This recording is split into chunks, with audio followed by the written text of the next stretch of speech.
ವಿಶೇಷ ಏನಪ್ಪ ಅಂತಂದರೆ ಇವತ್ತು ನಮ್ಮ ಗಾಡಿ ಕೆಟ್ಟು ನಿಂತುಬಿಟ್ಟಿದೆ. ವಿಶೇಷ ಅಂತ ಏನಿಲ್ಲ, BS6 ಗಾಡಿ ತೊಗೊಂಡು ನಾವು ಮನೆ ಬರೋ ಹೇಳಬಾರ್ದು, ಹಂಗಾಗಿಬಿಟ್ಟಿದೆ. ಇದರಣ್ಣ ಇನ್ನೊಂದಿದೆ, ಅದು BS4 7,000 ರೂಪಾಯಿ ಖರ್ಚು ಮಾಡಿದ್ದೀವಿ, ಒಂದು ನಯ ಪೈಸಾ ಖರ್ಚು ಮಾಡಿದ್ದೀವಿ. ಆ ಥರ ಇರೋ ಗಾಡಿ, ಈ ಗಾಡಿ ನೋಡಿ 73,000 ಕೊಟ್ಟ ತೊಗೊಂಡಿದ್ದೀವಿ. 73,000 ಈಗ ಜಾಸ್ತಿ ಆಗಿದೆ ರೇಟ್. 1 ವರ್ಷ ಅಥವಾ 1.5 ವರ್ಷ ಆಗಿರ್ಬೋದು.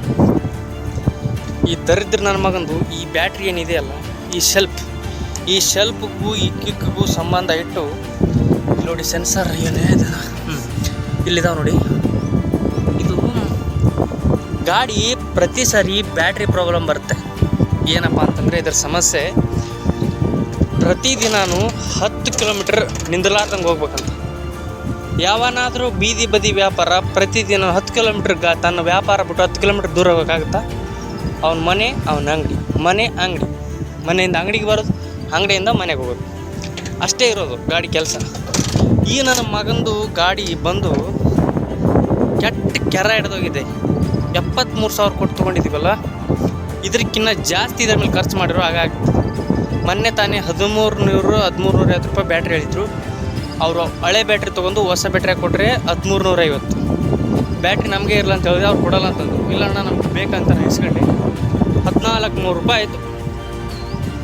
ಈ ನನ್ನ ಮಗನ ಗಾಡಿ ಮತ್ತೆ ಆಪ್ ಆಗಿದೆ. ಇಲ್ಲಿ ನೋಡಿ, ಒಬ್ಬನೇ ದೂಕೊಂಡು ಹೋಗ್ತಾಯಿದ್ದೀನಿ, ರೋಡಲ್ಲಿ ಯಾರೂ ಇಲ್ಲ.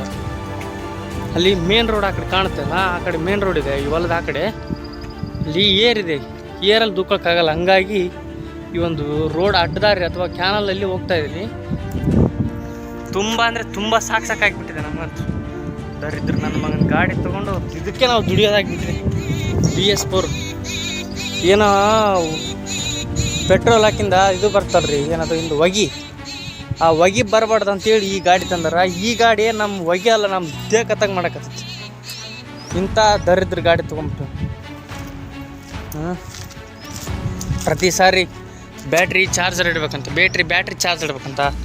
ಒಂದು ಬ್ಯಾಟ್ರಿ ಚಾರ್ಜ್ನ ಒಂದು 20ರಿಂದ 30 ಸಾರಿ ಇಟ್ಟಿದ್ದೀವಿ. ಸಾಕಾಗಿಬಿಟ್ಟಿದೆ ನಮಗಂತೂ. ಯಾಕಾರ ಈ ಗಾಡಿ ತೊಗೊಂಡು ಅನ್ಸುತ್ತೆ. ಸುಮಾರು ಜನ ತೊಗೊಂಡಿದ್ದಾರೆ. ನಾವಲ್ಲ, ಬೇಜಾನ್ ಜನನೂ ಕೂಡ ಈ ಗಾಡಿ ತೊಗೊಂಡಿದ್ದಾರೆ. ಅವ್ರ ಪ್ರಾಬ್ಲಮ್ ಏನಿರಲ್ಲ, ನಮ್ಮದು ಪ್ರಾಬ್ಲಮ್ ಬರ್ತಾಯಿದೆ ಪ್ರತಿ ಸಾರಿ. ನನ್ನ ಮಕ್ಕಳಲ್ಲಿಗೆ ಹೋಗ್ತೀವಿ, ಸರ್ವಿಸ್ ಮಾಡಿಸುವಾಗ ಹೇಳಂತಾರೆ. ಸರ್ವಿಸ್ ಮಾಡಿಸ್ಬೇಕಾದ್ರೆ ಏನು ಹೇಳ್ಬೇಕು, ಸರ್ವಿಸ್ ಮಾಡಿಸಿದ್ರು ಕೂಡ ಅದೇ ಪ್ರಾಬ್ಲಮ್ ಬರ್ತದೆ ಪ್ರತಿ ಸಾರಿ. ಅಷ್ಟೊಂದು ಈ ಗಾಡೀಲಿ ದರಿದ್ರ ಶುರುವಾಗ್ಬಿಟ್ಟಿದೆ ನನಗೆ. ಈ ಗಾಡಿ ದರಿದ್ರ ನಮಗಲ್ಲ. ಎಂಥ ಮಹಾಲಕ್ಷ್ಮಿ ಗೊತ್ತೇನ್ರಿ ಈ ಗಾಡಿ. ದುಡಿಯೋಕ್ಕೆ 1 ನಂಬರ್. ಯಾವ ಕೋಟಿ ಕೊಟ್ಟರು ತೊಗೊಂಡು ಕೋಟಿ ಗಟ್ಟಲೆ ಅಥವಾ ಲಕ್ಷ ಗಟ್ಟಲೆ ತೊಗೊಂಡು ಗಾಡಿ ತೊಗೊಂಡು ಹೋದರೂ ಕೂಡ ಈ ಗಾಡಿ ಅಷ್ಟು ಕಿಮ್ಮತ್ತು ಯಾವ ಗಾಡಿಗೂ ಇಲ್ಲ. ಆ ಥರ ಇರೋ ಗಾಡಿ ನಮ್ಗೆ ಈ ಥರ ಎದುರಿಸ್ಬಿಟ್ಟಿದೆ. ತುಂಬ ಕಷ್ಟ ಆಗ್ತಿದೆ ನನಗೆ.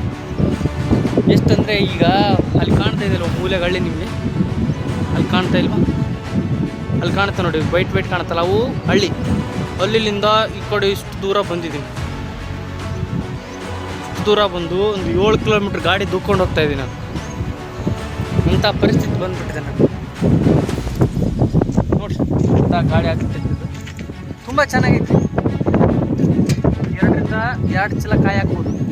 ಈ ಒಂದು ಸ್ಪೇಸಲ್ಲಿ 2 ಚೀಲ ಕಾಯಿ, ಇಲ್ಲೊಂದು 2 ಚೀಲ ಕಾಯಿ, 4 ಚೀಲ ಕಾಯಿ.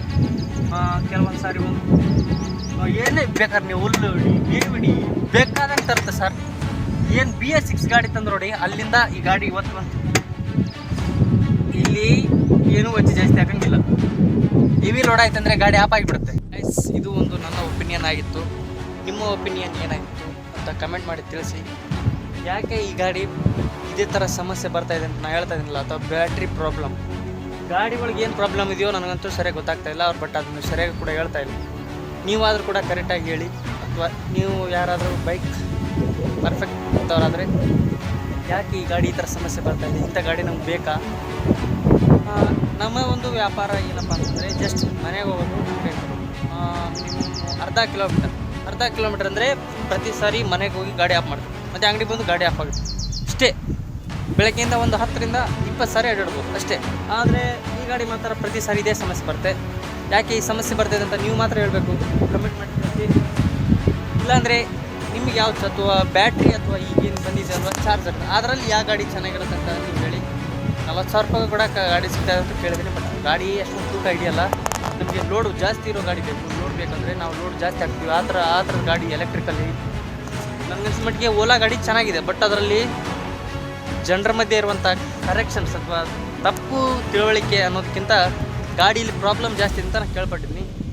ನೋಡುವ, ಓಲಾ ಗಾಡಿ ಸ್ವಲ್ಪ ಕಾಸ್ಟ್ಲಿ ಜಾಸ್ತಿ, ಅದ್ರ ಮೇಲೆ ಎಷ್ಟು ಐಟಮ್ ಹಾಕಿದ್ರು ಕೂಡ ನೀವು ಓಡುತ್ತದು. So thank you. ಈ ಒಂದು ವಿಡಿಯೋ ನೋಡಿದರೆ ಲೈಕ್, ಶೇರ್, ಸಬ್ಸ್ಕ್ರೈಬ್ ಬರಲಿ. ಇದೇ ರೀತಿಯಾದಂಥ ಇನ್ನಿತರ ಕಂಟೆಂಟ್ಗಳನ್ನ ನಿಮಗೆ ಮಾಡಿ ಹಾಕ್ತೀನಿ. ಸೊ ಗಾಯ್ಸ್, ಇದು ಒಂದು ನಮ್ಮ ಗಾಡಿಯ ಇವತ್ತಿನ ಒಂದು ವಿಡಿಯೋ ಆಗಿರುತ್ತೆ. ಅದೇ ನಮ್ಮ ಗಾಡಿ ಮೈ ಗಾಡಿ. ಅದ್ರ ಮೇಲೆ ತುಂಬ ನನಗೆ ಆಸೆ ಇದೆ. ಅಂದರೆ ಆ ಗಾಡಿ ಕೆಲ್ಸಕ್ಕೆ ಬರಬೇಕಾದ್ರೆ ಯಾವಾಗಲೂ ತೊಗೋಬೋದಾಯ್ತು, ದೊಡ್ಡ ಬೈಕ್ ಬೇಕಾಗಿಲ್ಲ. ಆ ಬೈಕ್ನ ಅವಶ್ಯಕತೆ ನಮಗಿಲ್ಲ. ಆದರೆ ಗಾಡಿ ಮಾತ್ರ ಈ ಥರ ಕೆಟ್ಟಿರೋದ್ರಿಂದ ನನಗೆ ತುಂಬ ಸಮಸ್ಯೆ ಇದೆ. ಆ ಕಾರಣನೇ ವಿಡಿಯೋನ ಮಾಡಬೇಕಾಗಿತ್ತು. ಇಲ್ಲಾಂದರೆ ಮಾಡೋಣ. ಒಳ್ಳೆ ಗಾಡಿ ಸಾಕು. ಒಳ್ಳೆ ಗಾಡಿ ಅಂದರೆ ಪಕ್ಕಾ ಒಳ್ಳೆ ಗಾಡಿ. ಬಾಯ್ ಬಾಯ್.